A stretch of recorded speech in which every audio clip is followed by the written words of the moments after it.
Aujourd'hui, je vous propose une méditation à partir de l'Évangile de Matthieu, chapitre 1, versets 18 à 24. Voici comment fut engendré Jésus-Christ. Marie, sa mère, avait été accordée en mariage à Joseph avant qu'ils aient habité ensemble. Elle fut enceinte par l'action de l'Esprit Saint. Joseph, son époux, qui était un homme juste et ne voulait pas la dénoncer publiquement, décida de la renvoyer en secret. Comme il avait formé ce projet, voici que l'ange du Seigneur lui apparut en songe et lui dit : « Joseph, fils de David, ne crains pas de prendre chez toi Marie, ton épouse, puisque l'enfant qui est engendré en elle vient de l'Esprit Saint. Elle enfantera un fils, et tu lui donneras le nom de Jésus, c'est-à-dire le Seigneur sauve, car c'est lui qui sauvera son peuple de ses péchés. Tout cela est arrivé pour que soit accomplie la parole du Seigneur, prononcée par le prophète. Voici que la Vierge concevra et elle enfantera un fils. On lui donnera le nom d'Emmanuel, qui se traduit « Dieu avec nous ». Quand Joseph se réveilla, il fit ce que l'ange du Seigneur lui avait prescrit. Il prit chez lui son épouse. Ce texte de l'Évangile de Matthieu nous présente ici un couple bien particulier, appelé à vivre d'une fécondité bien particulière, une fécondité pour Dieu. La fécondité fait partie du plan divin pour la création tout entière. Dans la Genèse 1, versets 27 et 28, en particulier la fécondité de l'homme et de la femme, du couple humain. Comme nous dit Genèse 1, nous sommes créés à l'image de Dieu. Donc, Dieu est un être de fécondité. Il est l'auteur de toute vie. La vie est donnée par Dieu. Jésus lui-même l'affirme en disant « Je suis le chemin, la vérité et la vie ». L'être même de Dieu est vie. Matthieu nous dit que Marie est enceinte par l'action de l'Esprit Saint.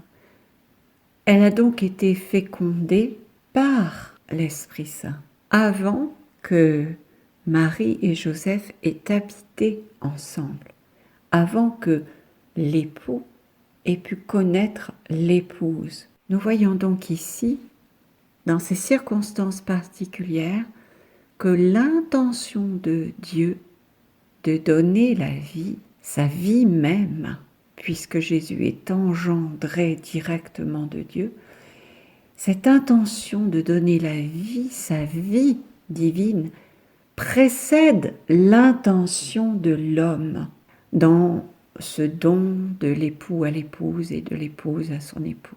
Nous voyons que Dieu est premier. Le sein virginal de Marie accueille la vie de Dieu. Cette vie qui vient de Dieu et qui retournera à Dieu, comme Jésus nous l'affirme dans l'Évangile de Jean, chapitre 10, versets 17 et 18. « Voici pourquoi le Père m'aime, parce que je donne ma vie pour la recevoir de nouveau. Nul ne peut me l'enlever, je la donne de moi-même, j'ai le pouvoir de la donner, j'ai aussi le pouvoir de la recevoir de nouveau. Voilà le commandement que j'ai reçu de mon Père. » Il nous dit également, dans cette même parabole du bon pasteur, « Je suis le bon pasteur qui donne sa vie pour ses brebis.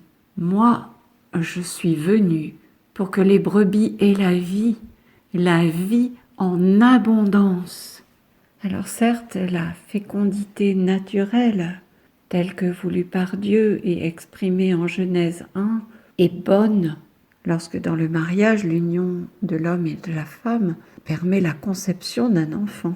Mais l'auteur de la vie est Dieu. La manière dont cette vie commence, s'organise, se développe dans le sein maternel est loin d'avoir livré tous ses secrets. C'est une merveille, comme nous le dit le psaume 139 au verset 15. Mes os n'étaient point cachés pour toi lorsque j'ai été façonné dans le secret, modelé comme une broderie aux entrailles de la terre. Le sein maternel est le lieu du secret, de la vie. Ce secret appartient à Dieu. Les parents de l'enfant ne peuvent que s'étonner, s'émerveiller au moment de la naissance devant l'être qui leur apparaît, cet être qui a été caché à leurs yeux pendant 9 mois, mais Dieu le voyait, cet enfant.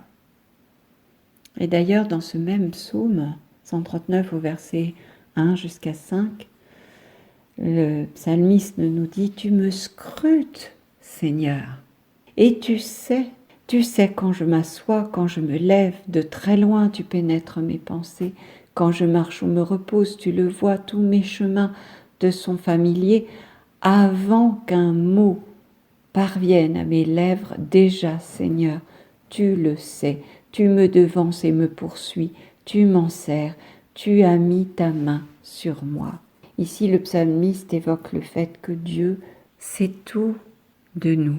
Depuis le moment de la conception, rien ne peut lui être caché de tout ce qui nous concerne. Il n'y a pas de secret pour Dieu, mais on peut dire que Dieu agit en secret. Et cet évangile de Matthieu en est un exemple de cette action de Dieu qui peut rester secrète aux yeux des hommes en tout cas. Jésus est engendré de l'Esprit Saint, mais Joseph n'en sait rien jusqu'à ce que cela lui soit révélé en songe. Il lui faut une visitation pour que ce secret divin de l'incarnation de Jésus dans le sein de Marie soit révélé à Joseph. Une visitation divine, c'est un ange de Dieu qui vient lui parler en songe. La première à avoir été visitée est Marie, lorsque l'ange entra chez elle et la salua. « Comblée de grâce », lui dit-il. À cette salutation, Marie a répondu par « Je suis la servante du Seigneur, qu'il me soit fait selon ta parole. » Et l'Esprit Saint la couvrit de son ombre. C'est l'Esprit Saint qui a fécondé le sein de Marie. Et aujourd'hui encore dans nos vies, Dieu s'incarne par l'action de l'Esprit Saint qui féconde notre esprit pour que tout notre être puisse porter la vie de Dieu au monde. On peut dire que l'Esprit Saint s'associe à notre esprit et nous fait désirer faire la volonté de Dieu. Paul, dans sa lettre aux Romains au chapitre 8, versets 15 et 16, nous l'affirme. Vous avez reçu un esprit qui fait de vous des fils, et c'est en lui que nous crions Abba, c'est-à-dire Père. C'est donc l'Esprit Saint lui-même qui atteste à notre esprit que nous sommes enfants de Dieu. Mais l'union de l'Esprit Saint avec notre esprit, notre être spirituel, est quelque chose d'intérieur, qui n'apparaît pas aux yeux du monde. C'est quelque chose qui reste secret. C'est le secret de Dieu. Et nous le voyons dans la Bible. Dieu se révèle en son temps et il choisit ceux à qui il veut bien se révéler et de la manière dont il veut se révéler à eux. Pour Joseph, c'est au cours d'un songe. Pour Marie, c'est la visite d'un ange.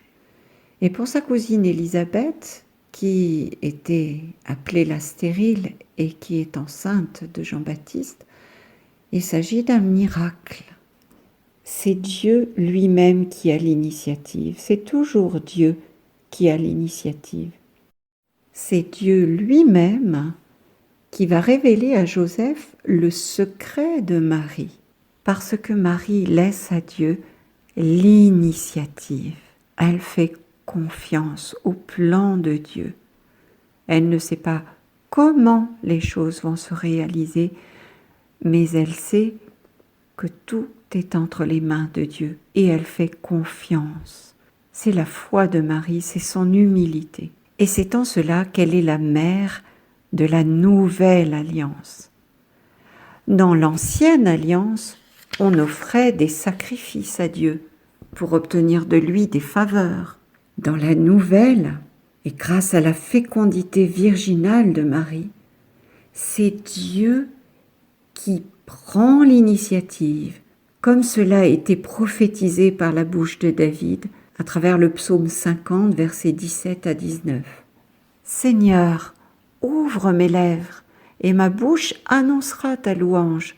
Si j'offre un sacrifice, tu n'en veux pas, tu n'acceptes pas d'holocauste. Le sacrifice qui plaît à Dieu, c'est un esprit brisé. Tu ne repousses pas, ô mon Dieu, un cœur brisé et broyé.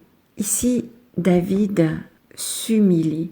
Il nous dit que seul celui qui s'humilie, l'humble devant Dieu, c'est-à-dire celui qui se reconnaît totalement dépendant de Dieu et attend de lui son secours comme un enfant de son Père, seul celui-là peut être fécondé par l'Esprit Saint.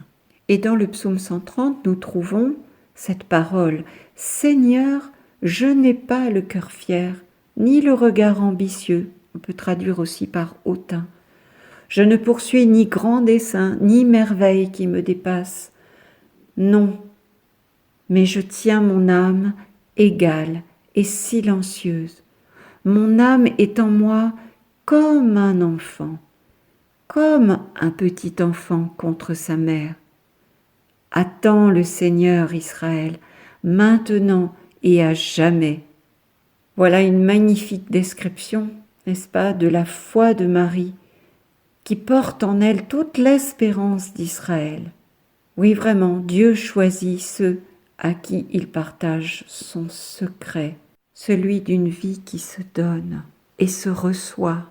Lors de son apostolat, nous le voyons à plusieurs reprises dans les évangiles, Jésus choisit 3 de ses disciples.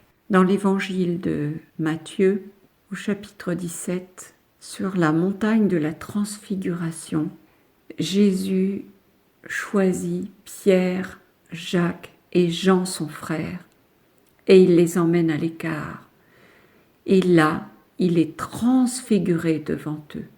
Son visage devient brillant comme le soleil et ses vêtements blancs comme la lumière. Et voilà qu'apparaissent Moïse et Élie qui s'entretiennent avec lui. Et vous connaissez sans doute la suite.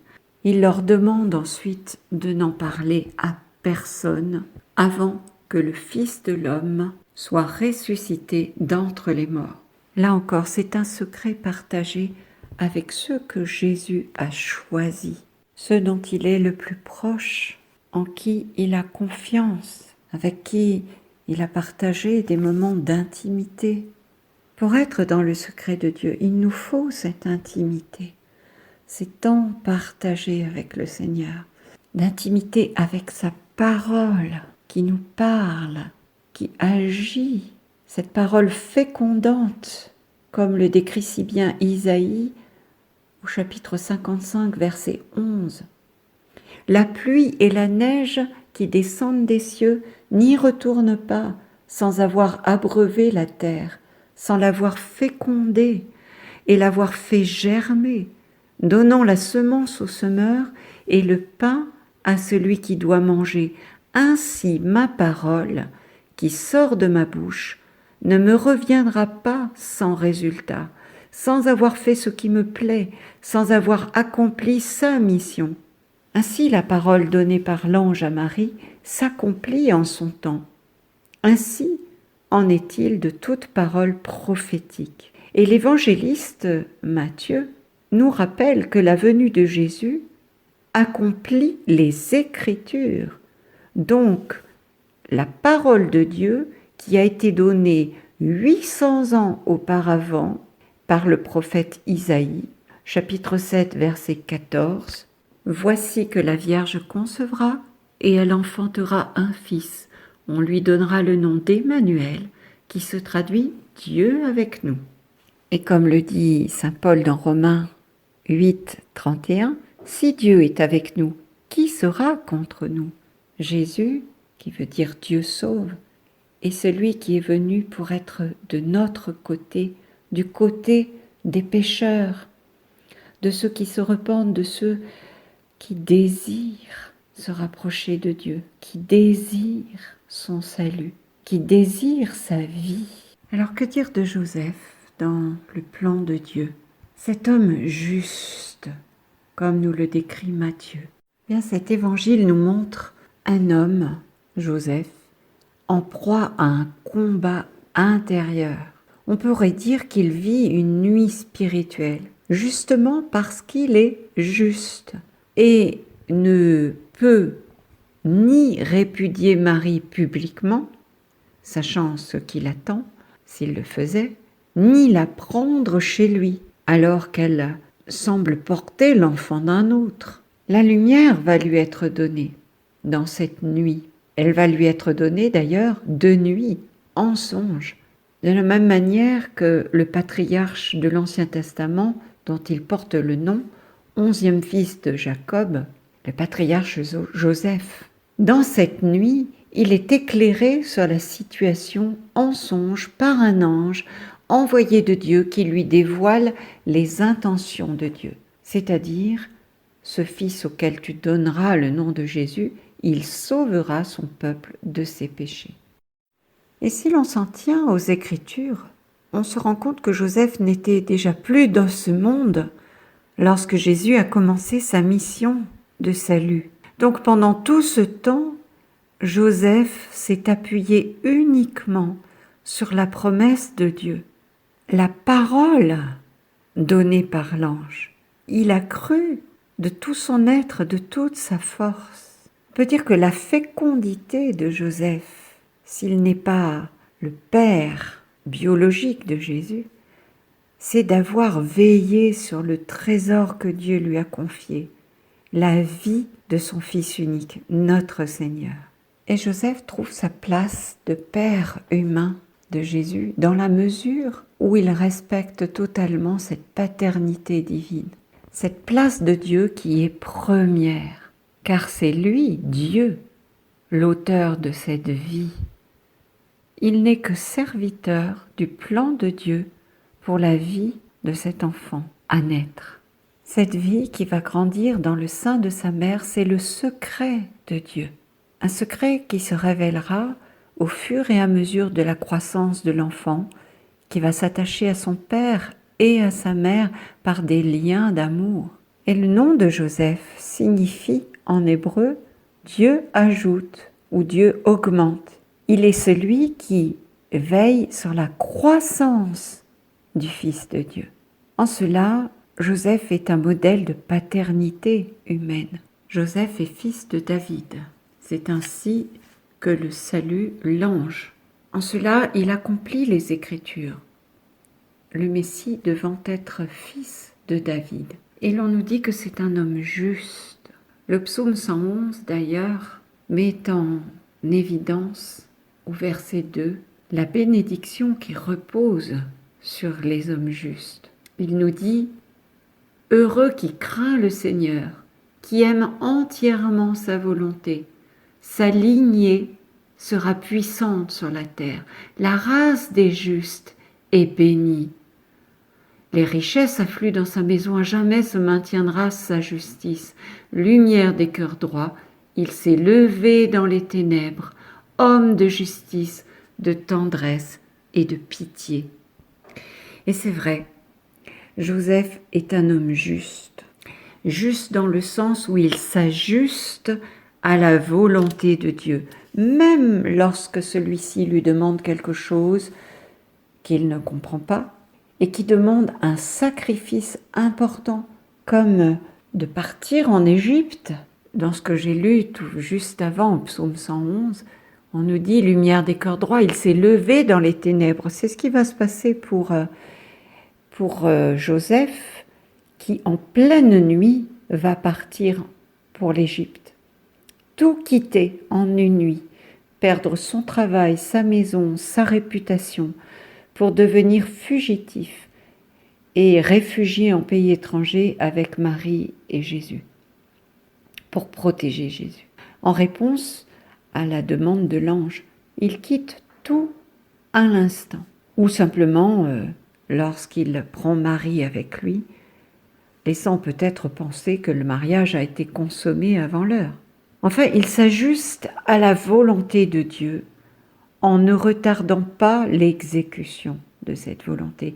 Il n'écoute pas les doutes ou les raisonnements de son esprit qui pourraient lui suggérer qu'il n'est peut-être pas raisonnable de s'engager de cette façon, ou au moment du départ en Égypte, de fuir en laissant tout derrière soi sans savoir quand il va pouvoir revenir et même s'il pourra revenir. Il aurait pu se laisser aller à tous ces raisonnements qui bien souvent nous font voir l'impossible dans ce que Dieu nous demande. Mais le juste Joseph a cette confiance qui lui souffle, puisque c'est Dieu qui le demande, alors c'est possible. Et je me mets en route en faisant confiance à ce Dieu qui va m'accompagner sur le chemin. Ainsi, l'homme juste, dont Joseph est un modèle pour nous, est choisi par Dieu pour être un tuteur de vie divine pour son Fils. Et je prie pour que chacun et chacune d'entre nous, nous puissions trouver autour de nous de tels tuteurs, pour que la vie divine en nous croisse, en ayant toujours une bonne direction. Comme un tuteur au jardin assure ce rôle pour une plante encore fragile.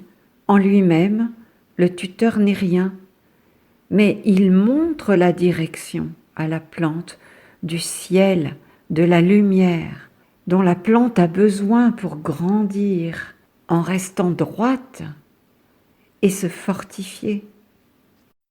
Ainsi, le tuteur peut se retirer lorsque la plante n'en a plus besoin. Tout est exprimé dans cette parole de Paul en 2 Corinthiens 6, verset 18. « Je serai pour vous un père, et vous serez pour moi des fils et des filles. » Merci pour votre écoute. Soyez bénis.